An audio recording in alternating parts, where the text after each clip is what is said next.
Lead up exclamation. This is what it looks like when it's all done. Slow pan.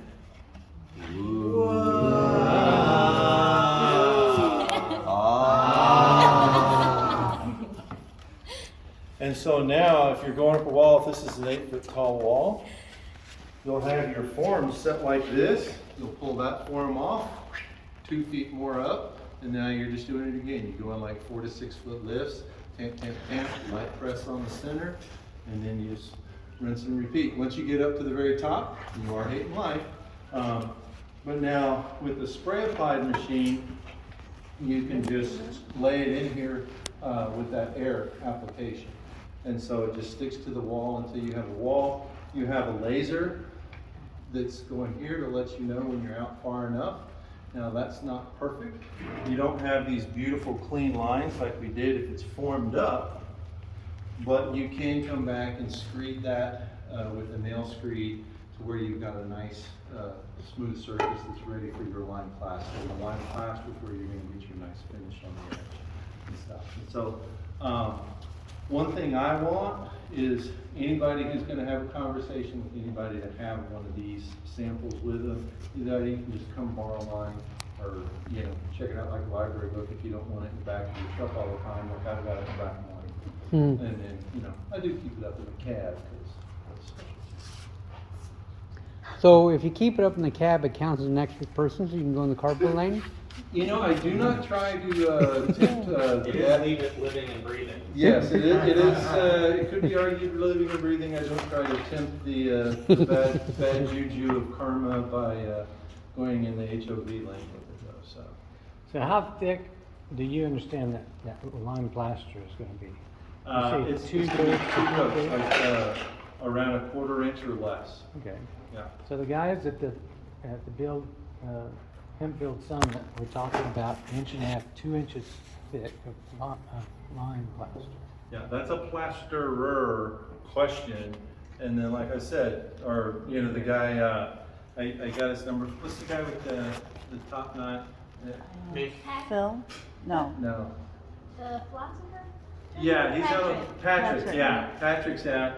And then and he's the one. He's got this this accent. They were joking with him that you should narrate building construction books and journals and stuff like that. But he's very intelligent. And then the guys like that have done that as a trade, their whole As a child. Child labor. Shanghai Yeah. into child labor. Then they'll be able to answer a lot of those questions, and that's where I enjoy collaborating with them. Because again, I'm a real estate broker and investor. I don't know about such complicated things, and so I can do the big wall, but like flashings and tying in and corners and all the stuff like that. I'm like, what do I do here? And so that's where the trades are really going to come together and collaborate, and that's why we like doing what we're doing here. But I do know you can get by with 2 coats. You might want 3, and then again, The first coat is pretty thick. It's about a 1/4 of an and the inch. next one is And it has the lines in it. You've seen like when they do they put a comb through it, so it has the lines. And then the second coat is called a scratch coat, and then the third coat is the nice, beautiful wall. Yeah. So when you're saying we could use this too, is that the level then that you would put like the German rock or something if we wanted rock instead of a Mediterranean style house? Yeah, this is where the design comes in. So this, right now, what you've done is you've installed insulation. Nothing more, nothing less. What you do with it after that to make it pretty, sky's the limit. The lady who built the houses in Conroe, she was going for a look.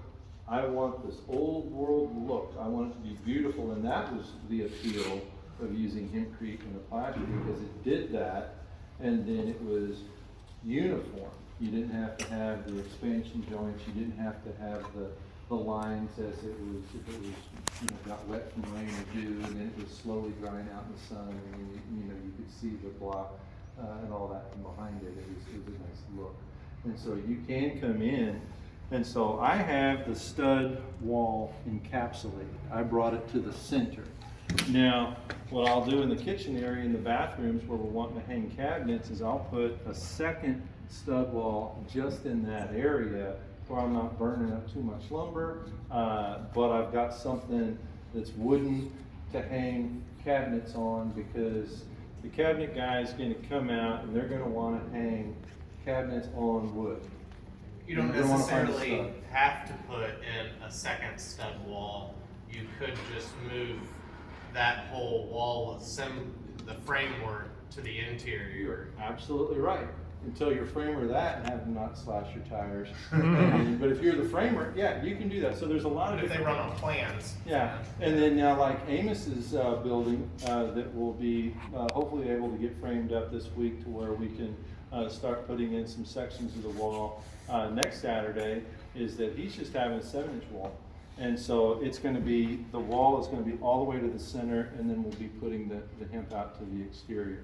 And now, if you want your cladding to be say if you've watched so many episodes of Chip and JoJo, you're gonna want shiplap. And so you can bring your studs out to the exterior, and then you can put the shiplap on there And pretend it's old.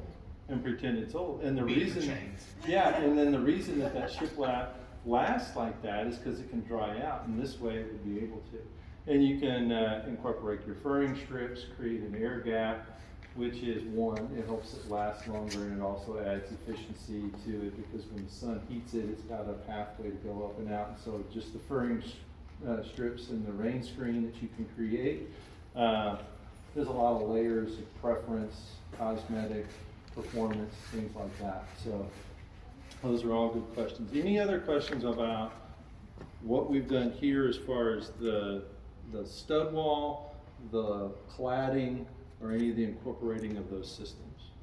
Also, I like the chase that you put on the bottom for all of the utilities and water and all that fun stuff too. So. Yeah, it's like, and then the chase that he's talking about, this is how you can see it as it's framed up, and then this is how it is, it'll be on the other side, and all you'll see is this. Oh, there it is. And so you can just see it there, and that's all you'll see. Now, the things that, as I'm looking to do this over and over, where's that box of screws? Now these right here.